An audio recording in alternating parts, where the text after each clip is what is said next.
1 अप्रैल 2024 में एईपीएस को लेकर 3 बड़े बदलाव होने वाले हैं, जिनका सभी एईपीएस संचालकों पर काफी बुरा असर पड़ने वाला है। अगर आप एक एईपीएस संचालक हैं तो ये वीडियो आपके लिए काफी महत्वपूर्ण साबित हो सकती है, क्योंकि आज की इस वीडियो में हम 3 बड़े चेंजेस के बारे में बात करने वाले हैं कि 1 अप्रैल को क्या क्या बदलने वाला है एईपीएस के सेक्टर में, जिससे कि सभी एईपीएस संचालकों की न सिर्फ इनकम पर फर्क पड़ेगा, हो सकता है कि आप लोगों को अपनी शॉप ही बंद करनी पड़े। सबसे पहले मैं आपको ये बताना चाहूंगा कि हमने आपको पिछली वीडियो में कई बार ये जानकारी दी थी कि अगर आप एक एईपीएस संचालक हैं, आधार कार्ड के माध्यम से पैसा निकासी का काम करते हैं आपकी शॉप पर, तो आपको सिर्फ एईपीएस पर निर्भर नहीं रहना है। अब हम बात करते हैं 1 अप्रैल 2024 से होने वाले 3 बड़े बदलाव के बारे में। सबसे पहले तो मैं आपको यही बताना चाहूंगा कि आपको ये अपडेट तो मिल ही चुकी होगी कि आपकी जो डिवाइस है वो बंद होने वाली है, यानी कि L0 जितनी भी डिवाइसेस हैं वो सब 1 अप्रैल 2024 से काम करना बंद कर देंगी और L1 डिवाइस आपको परचेज करनी पड़ेगी। ये भी एक सबसे बड़ा बदलाव है 2024 में कि इससे पहले तो आपने अपने पैसे को बर्बाद किया नई आईडीज को परचेज करके, क्योंकि बैंक ऑफ बड़ौदा का काम बंद हो गया था। बहुत सारे लोगों की एईपीएस आईडी अचानक से बंद हो गई थी, फिर आपको नई आईडिया परचेज करनी पड़ी थी।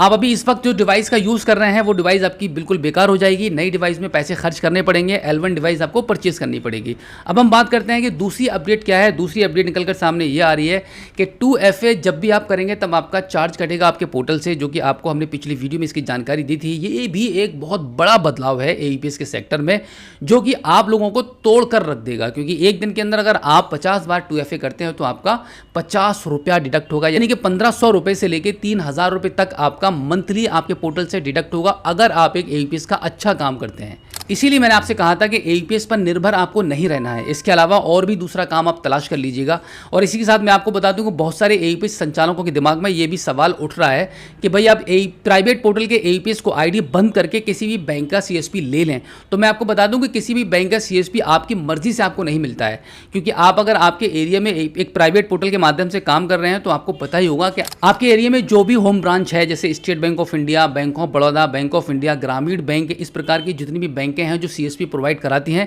वो आपके एरिया में ऑलरेडी 10-15 सीएसपी ऑलरेडी वर्किंग होंगे। आप चेक कीजिएगा, या आपको पता भी होगा, लेकिन फिर भी आप ये सोच रहे हैं कि भाई एक सीएसपी ले लेंगे तब आपकी इनकम बढ़ जाएगी। तो सीएसपी तो मिल सकता है आपको, सीएसपी हो सकता है कि आपको मेहनत मशक्कत करके चक्कर लगा कर पैसे खर्च करके आपको साल 6 महीने सीएसपी मिल भी जाए, लेकिन इस बात की कोई भी गारंटी नहीं है कि आज अगर आप 15,000 रुपये कमा रहे हैं तो सीएसपी लेने के बाद आपकी इनकम 20,000 हो जाएगी या 50,000 हो जाएगी। ऐसा बिल्कुल भी नहीं है। ये प्रैक्टिकली बात मैं आपको बता रहा हूँ कि सीएसपी लेने के बाद आप बर्बाद हो जाएंगे, बहुत ज़्यादा पछताएंगे। आपकी जो कॉस्ट लगी होगी 15, 20, 25, 50,000 रुपये तक की, वो भी आप मैक्सिमम 6 महीने के अंदर रिकवर नहीं कर पाएंगे, क्योंकि अब बिजनेस एईपीएस का नहीं रहा है। अगर मैं स्टेट बैंक ऑफ इंडिया के लेन देन की बात करूं तो आगे जो तीसरा पॉइंट मैं आपको बताने वाला हूं, जो अप्रैल के मंथ में जो बदलाव होने वाले हैं वो एसबीआई कस्टमर्स के लिए है। वो ये है कि देखिए, जितने भी स्टेट बैंक ऑफ इंडिया के सीएसपी हैं उन सभी का भी बिजनेस डाउन होता चला जा रहा है प्राइवेट एईपीएस के पोर्टल के कारण। ऐसा बताया गया है कि जितने भी प्राइवेट एईपीएस पोर्टल चलाने वाले बैठे हुए हैं उन्होंने स्टेट बैंक ऑफ इंडिया के कस्टमर्स को कैप्चर कर लिया है। अब बैंक भी यही चाहता है, और जितनी भी सीएसपी प्रोवाइड कराने वाली कंपनियां हैं जो स्टेट बैंक ऑफ इंडिया का सीएसपी प्रोवाइड कराती हैं, वो भी यही चाहती हैं प्राइवेट कंपनीज की आईडी चलाने वाले लोगों को ख़त्म किया जाए। जिस तरीके से एनपीसीआई बैंक ने नए नियम लगा दिए हैं, ऑलरेडी बहुत सारे एईपीएस संचालकों ने अपनी शॉप को बंद कर दिया है और दूसरे धंधे में स्विच हो गए हैं। तो ये आपको भी करना पड़ेगा। अब यहाँ पर तीसरी अपडेट निकलकर सामने यह आ रही है कि जितने भी स्टेट बैंक ऑफ इंडिया के सीएसपी हैं और उनके नज़दीक में जितने भी प्राइवेट पोर्टल चलाने वाले हैं उन सब की लोकेशन को ट्रेस किया जाएगा 2024 अप्रैल के मंथ में, और धीरे धीरे करके सभी के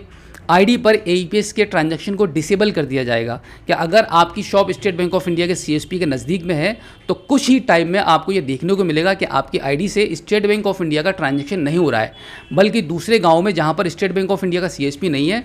वहाँ पर जो प्राइवेट पोर्टल वाला बैठा हुआ है उसके यहाँ पे हो रहा है। तो सीधा सीधा मतलब यही है कि स्टेट बैंक ऑफ इंडिया के एरिया में जितने भी प्राइवेट पोर्टल वाले बैठे होंगे उनके यहाँ पर स्टेट बैंक ऑफ इंडिया का कोई भी ट्रांजैक्शन नहीं होगा। तो ये जो अपडेट है आपको बहुत बड़ा झटका देने वाली है अप्रैल मंथ के 2024 में। तो इसलिए मैं आपको लास्ट में फिर यही कहना चाहूंगा कि आपको एईपीएस पर निर्भर नहीं रहना है। अगर आपका एईपीएस का काम है, जब तक चल रहा है चलाते रहिए, अदरवाइज मनी ट्रांसफर पर ज़्यादा फोकस कीजिए, और मनी ट्रांसफर सिर्फ पोर्टल से कीजिए, जिससे कि आपको आने वाले टाइम में इनकम टैक्स का कोई झमेला ना झेलना पड़े। तो उम्मीद करता हूँ कि आज की इस वीडियो में जो जानकारी मैंने आपको दी है, आई होप आपको काफ़ी अच्छी लगी होगी। अगर आप पहली बार हमारे स्मार्ट शॉप यूट्यूब चैनल पर आए हैं और अभी तक आपने हमें सब्सक्राइब नहीं किया है तो प्लीज़ एक बार सब्सक्राइब जरूर कीजिए और बेल आइकन को प्रेस कीजिएगा। तो चलिए दोस्तों, मिलते हैं आपसे किसी और एक अगली वीडियो में एक नई जानकारी के साथ, एक नई अपडेट के साथ और एक नए जोश के साथ। तब तक के लिए जय हिंद।